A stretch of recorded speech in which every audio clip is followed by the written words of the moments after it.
मित्रांनो नमस्कार. आताच्या घडीची ही महत्त्वाची अपडेट. शिवसेना उद्धव बाळासाहेब ठाकरे यांनी पुन्हा एकदा करून दाखवलं आणि ठाकरेंची शिवसेना निघाली अखेर सुसाट. ठाकरेंनी घेतला बरोबर त्यांच्याच मतदारसंघात बदला. गद्दार खासदार, बंडखोर खासदार यांच्याच मतदारसंघात आता हाती आलेल्या या निकालासंदर्भातून उद्धव ठाकरेंच्या शिवसेनेचा अखेर कब्जा.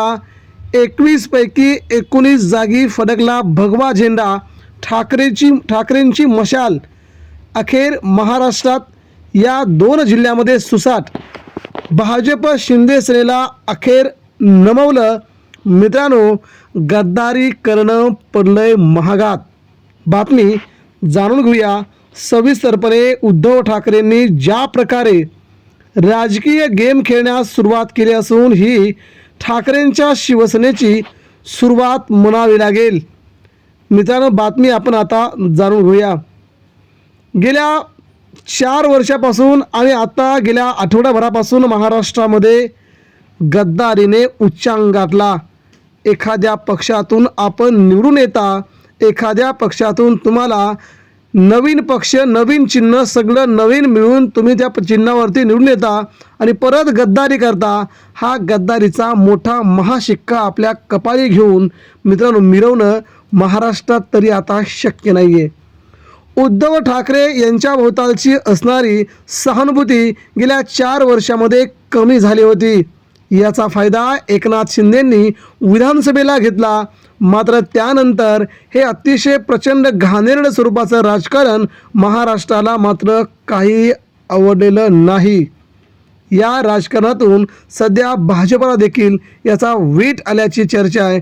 एकनाथ शिंदे यांच्या शिवसेनेने स्वतःचं काही नत निर्माण करता दुसऱ्यांचं चोरून, दुसऱ्यांचं फुरून आपल्या पक्षात घेणं हे मात्र महाराष्ट्राला रुचणार नाही. त्या मतदारसंघातील लाखो लोकांना रुचणार नाही. लोकांचा विकास करायला घेऊन जाणारे नेते मात्र आता पराभव होत आहेत. परभणी आणि यवतमाळ या लोकसभा मतदारसंघामध्ये आणि वाशिममध्ये झालेल्या कृषी उत्पन्न बाजार समिती आणि जिल्हा सहकारी बँकामध्ये आणि सोसायट्यांमध्ये आज महत्त्वाचा निकाल हाती आला आहे. याच भागातून नागेश अष्टीकर असतील किंवा संजय देशमुख असतील किंवा संजय पाटील असतील, संजय जाधव असतील, या तिघांनी उद्धव ठाकरेंशी गद्दारी केली होती.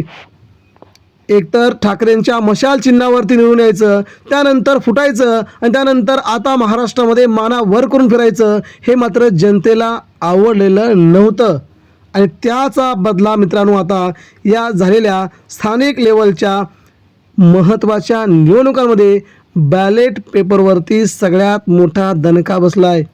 महाराष्ट्रातील या स्थानिक निवडणुका, सगळ्या निवडणुका बॅलेट पेपरवरती होतात. लोकांमध्ये एवढा प्रचंड संताप, प्रचंड चीड आहे की दुसऱ्यांचे पक्ष फोडणं, दुसऱ्यांचे खासदार फोडणं, दुसऱ्यांचे नगरसेवक फोडणं, आमदार फोडणं हे महाराष्ट्राला कदापि कोणालाही आवडणार नाही.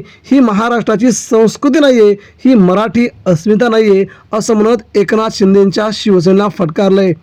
शिवसेनेचे नेते राहुल पाटील आणि शिवसेनेचे जिल्हाप्रमुख यांनी या भागामध्ये आपली शिवसेनेची रूट, शिवसेनेची मुळं किती खोलवर आहेत हे दाखवण्याचा या निवडणुकीतून प्रयत्न केला.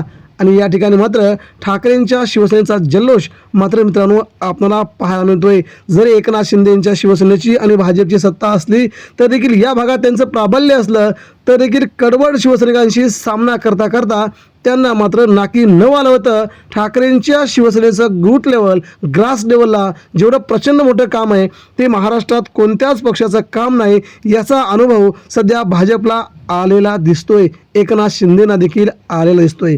नेते फोडून फायदा नाही, ठाकरेंचे शिवसैनिक फोडले पाहिजेत अशा काही बातम्या, काही नेते आता ह्या बातम्या पेरू लागलेत. मात्र शिवसैनिक फुटणं हे कोणालाही शक्य नाही. अथवा नेते फुटतात परंतु शिवसैनिक मात्र कुठेही जाणार नाही.